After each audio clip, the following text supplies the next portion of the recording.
Россия направила флот к берегам Британии. Первое заявление Лондона и жесткий ответ Путину. Прекращение огня мало. Главное требование Ирана. Военная операция еще не закончена. Заявление из столицы.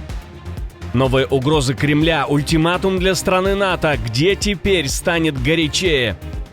Скандал с аудиозаписями, которые не должны были попасть в сеть. И крики «Проваливай» на митинге премьер-министра. Угадывайте страну?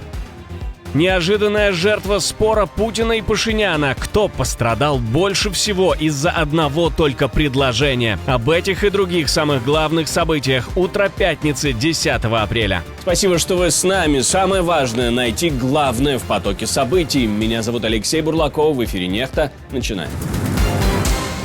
Россия отправляет флот в Ла-Манш. Москва решила проверить Лондон на прочность не словами, а военным эскортом. По данным Reuters, российский фрегат «Адмирал Григорович» провел через Ла-Манш 2 подсанкционных танкера «Юниверсал» и «Энигма». Это произошло уже после того, как правительство Кира Стармера разрешило военным досматривать и задерживать суда так называемого теневого флота в британских водах. Кремль в ответ заговорил о пиратстве и продолжил туманно угрожать. Мы с вами за последние месяцы были свидетелями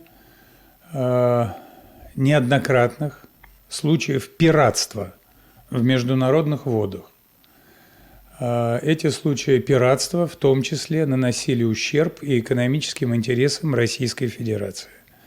Российская Федерация считает себя вправе и будет обязательно принимать меры по защите своих интересов. Это особенно неприятно для Лондона, потому что угроза Стармера пока звучит жестче, чем работает на самом деле. Reuters еще в конце марта писал, что после британских заявлений через местные воды все равно продолжали идти десятки подсанкционных российских судов. Теперь Россия добавила к этому еще и показательную демонстрацию силы в самом чувствительном месте у берегов Британии. Президенту Путину я говорю: мы вас видим. Мы видим вашу активность над нашими кабелями и трубопроводами. И вы должны знать, что любая попытка повредить их не будет допущена и повлечет серьезные последствия. А под нашими водами лежит огромная сеть кабелей и трубопроводов, от которых зависит наш образ жизни. Половина газа, который отапливает наши дома, 99% международного телекоммуникационного и информационного трафика, триллионы фунтов ежедневно. Иными словами, Кремль не просто ввозит нефть в обход санкций, он уже показывает теневой флот для него. Почти военный актив, который он готов защищать публично и демонстративно.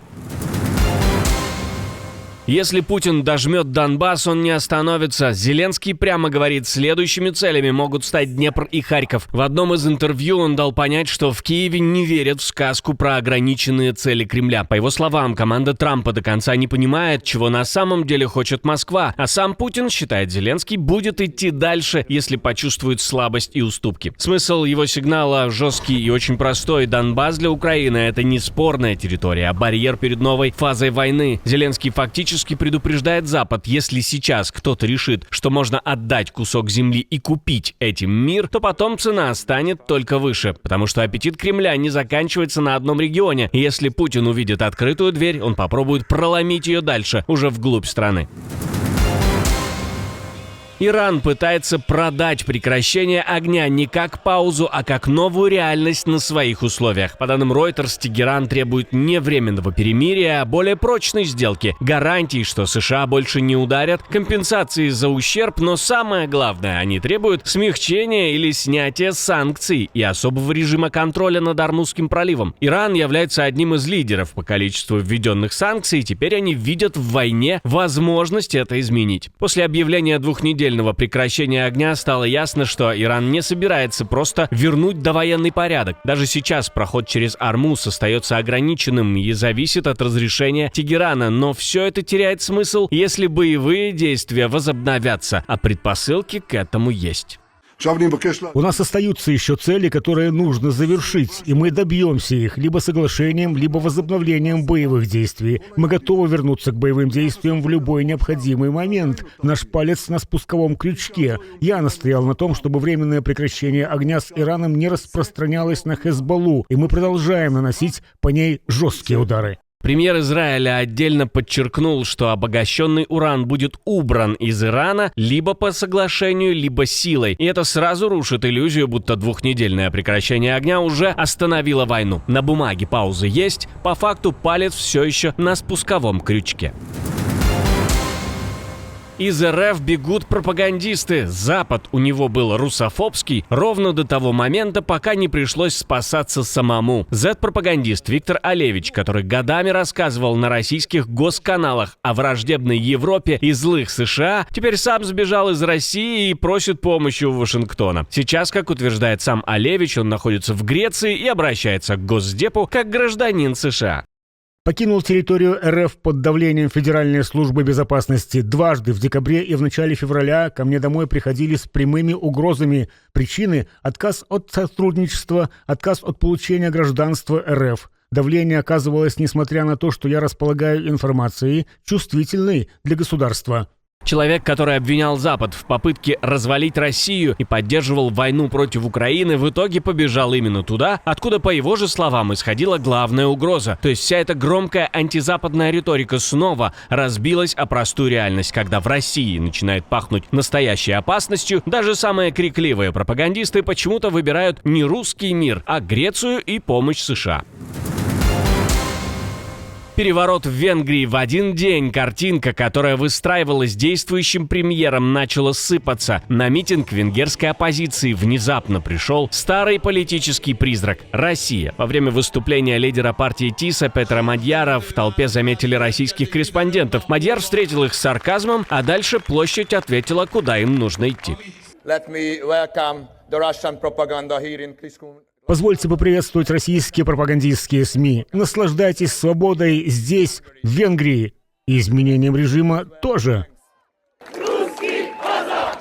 Русские домой! Русские домой! Этот лозунг в Венгрии слишком тяжелый, чтобы звучать случайно. «Русские домой» — это слоган еще со времен восстания 1956 года против советского влияния. Теперь его снова скандируют на улицах, и не только в сторону россиян, но и в адрес самого Орбана.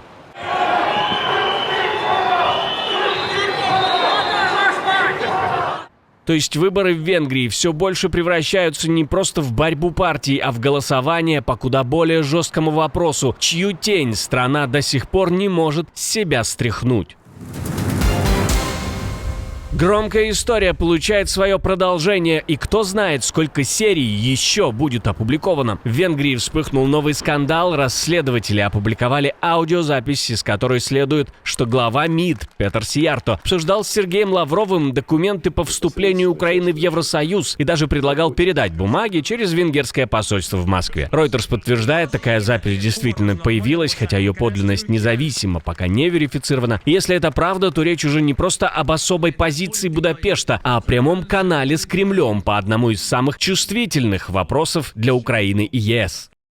Я также хотел вам позвонить и уточнить по поводу компромисса, которого вы достигли с Европейским Союзом по вопросу открытия переговоров о вступлении Украины.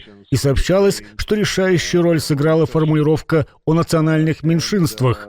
Абсолютно. Именно так и было. Мы пытаемся получить точный текст документа. О, я вам его отправлю. Это не проблема. Пока Орбан и Сиярто публично рассказывали о правах венгров в Украине, за кулисами Москва, похоже, пыталась через Будапешт давить уже и на тему прав русского меньшинства и тормозить украинское движение в ЕС. И всплыло это в самый взрывоопасный момент, буквально за несколько дней до выборов в Венгрии, где Орбан и так отбивается от обвинений в слишком тесной игре с Москвой. Россия заявляет об атаке со стороны стран НАТО и генерирует новые угрозы якобы в ответ. Москва снова машет кулаком в сторону Балтии. Теперь из-за украинских дронов страны региона должны понимать риски, если позволят беспилотникам Украины проходить через их воздушное пространство для ударов по целям в России. Без сомнений, последние события с беспилотниками мы рассматриваем как террористические акты, как террористические атаки против Российской Федерации или на Российскую Федерацию совершенные, если говорить об атаке на промышленные и гражданские объекты России. И в случае, если третьи страны предоставляли или предоставляют свою территорию для пролета вражеских дронов, они должны хорошо понимать, какому риску они подвергаются. Такие угрозы уже не впервые звучат, но что будет, когда наступит время их выполнить? Как думаете, решится ли Москва на удар по стране НАТО? В результате спора Путина и Пашиняна пострадал коньяк. Армянский коньяк внезапно оказался не таким, именно после жесткого разговора Пашиняна с Путиным. Россия хочет остановить работу компании, которая ввозит продукцию Прощанского коньячного завода. Формальный повод уже готов. В пробах нашли спирты невиноградного происхождения и несоответствие заявленному составу. Лицензию требуют аннулировать через суд, но по времени все это выглядит слишком уж удобно. Сначала Пашинян в Кремле напоминает про демократию и отсутствие блокировок интернета в Армении. Потом Москва резко находит проблемы в армянском алкоголе. У нас социальные сети, например, на 100% свободны, нет вообще никаких ограничений, и очень много граждан думают, что это слишком. И в общем контексте, честно говоря, у нас нет местах не столь отдаленных участников политического процесса.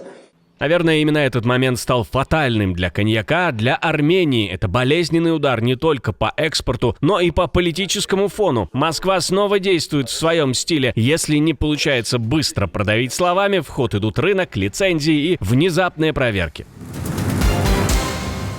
Невероятное признание одного из главных инструментов начала войны в Украине. Павел Губарев вдруг рассказал всем, кто такой Путин и кто им управляет.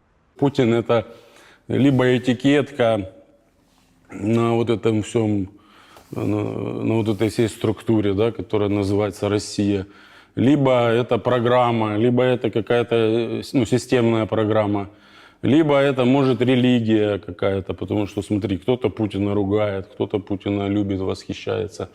Поэтому я бы в состоянии войны сегодня, я бы не персонализировал это, а назвал это просто колониальной системой, где Путин просто элемент и название. Пешка? Ну нет, почему пешка? Менеджер, скорее всего, менеджер.